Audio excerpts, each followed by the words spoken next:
Nonostante l'aiuto fornito non solo dall'aviazione, ma anche dalle altre formazioni italiane operanti in Jugoslavia, a fine guerra, come ringraziamento, Tito penserà bene di rinchiudere migliaia di militari e partigiani italiani che hanno combattuto per lui in campi di concentramento, soprattutto quello di Borovnica, comandato da Ciro Raner.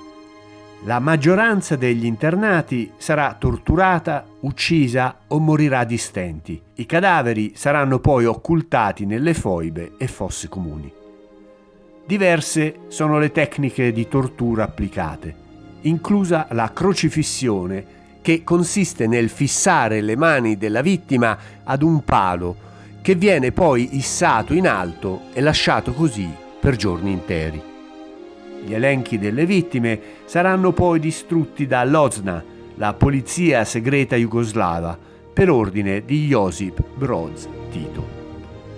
Martinoli, ignaro del destino che sarà riservato ai suoi compatrioti, continua ad effettuare numerosi voli insieme ai colleghi del suo reparto per ricognizione del territorio, mitragliamento di obiettivi militari, scorta ai lenti e impacciati aerei da carico italiani, che recano a questi combattenti lontani e tagliati completamente fuori dalla madrepatria il conforto di indumenti, medicine, generi alimentari e che sarebbero facile preda dei cacciatori tedeschi se non accompagnati ogni volta da una cospicua scorta. Martinoli è da annoverare purtroppo tra i tanti piloti della Regia Aeronautica che non sono riusciti a vedere la fine del lungo conflitto. Ma come tutti i suoi colleghi, si sarebbe aspettato una fine da combattente, morendo in cielo mentre lottava faccia a faccia con il nemico. Invece no, un destino crudele e beffardo ha in sorte per lui qualcosa di molto diverso. Infatti, dopo aver attraversato pressoché indenne 4 anni di guerra mondiale, essere stato mitragliato da terra e dal cielo, avendo rischiato la vita un'infinità di volte, il sergente maggiore pilota Martinoli muore il 25 agosto 1944, a soli 27 anni, durante un'esercitazione su un modello di aereo fornito dagli alleati, un P-39 Air Cobra. Da notare che questo modello di aereo da caccia è considerato ancora oggi uno dei più controversi tra quelli impiegati dagli Stati Uniti nel corso del secondo conflitto mondiale e che venne rifiutato dalla Royal Air Force già al primo combattimento, in quanto ritenuto inaffidabile per l'incolumità stessa dei suoi piloti, con la differenza che gli inglesi poterono permettersi il lusso di rifiutarlo, gli italiani no.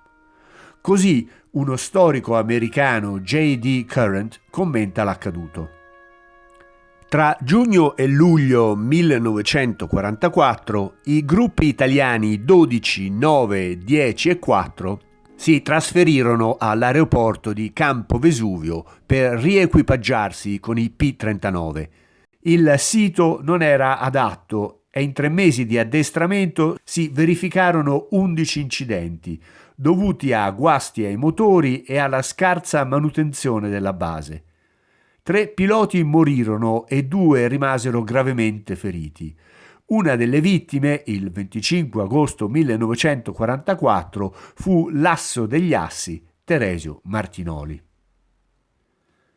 Perché, ci si chiede, un tipo di aereo riconosciuto del tutto inaffidabile e peraltro già scartato dalla selezione britannica, ben nota per la severità dei suoi criteri di scelta e selezione dei velivoli, viene consegnato con tanta disinvoltura a uno stormo italiano?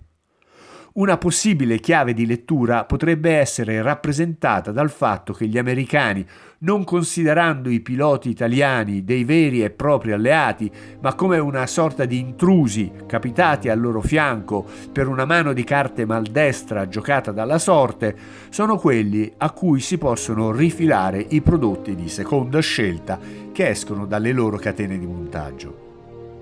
Gli Air Cobra sono invece accettati in grossa quantità solo dall'aviazione russa E non è forse un caso che dalla loro immissione in servizio in poi tra le loro fila le perdite aumentano in misura notevole sia per cause di combattimento che per incidenti.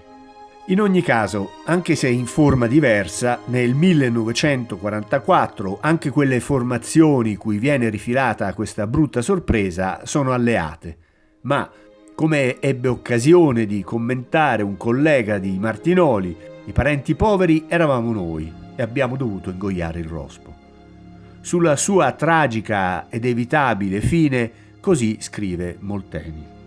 Bertolaso dice: «Ricordo quello che ci disse un pilota americano presentandoci il P-39. Io con lui ho volato più di 500 ore, ma se sono ancora vivo lo devo al fatto di non essermi mai fatto tentare dall'acrobazia». Il primo a pagare con la vita il bel regalo degli americani fu il sottotenente Moresi, che il 20 luglio venne giù a piombo col suo 39, imprigionato in una vite fatale, spiaccicato tra gli ulivi al margine della pista. Il 3 agosto se la cavò il tenente Fabio Clauser, che quasi cappottò, fermandosi con la coda all'aria a bordo campo. Ma il 25 agosto la morte ghermì un asso come Teresio Martinoli. Appena decollato, uno dei più formidabili piloti da caccia italiani, con le sue 22 vittorie, scontò il cedimento di un ingranaggio del gruppo riduttore dell'elica.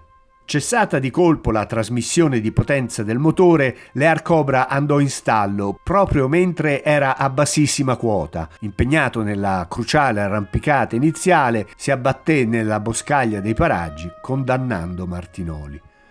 Di Martinoli rimane il ricordo di un grande e invitto asso della caccia, una pietra miliare della storia dell'aviazione militare nazionale, con le sue 22 vittorie accreditate ottenute nel corso di 323 voli di guerra per un complessivo di 505 ore. Verrà decorato con la Croce di Ferro tedesca di seconda classe, con 2 medaglie d'argento italiane e con la medaglia d'oro alla memoria, conferita con questa motivazione. Purissimo eroe di alta fede nella patria, portava innumeri volte il suo velivolo nei duelli asperrimi e sanguinosi e ghermiva molte vittorie, tra cui l'abbattimento di 22 apparecchi. Nel silenzioso lavoro di preparazione e di affinamento per nuove ardite imprese trovava morte gloriosa. Superba conclusione di una vita tutta dedita alla patria e alla sua arma. Cielo dell'Africa settentrionale e del Mediterraneo centrale, luglio 1942, agosto 1944.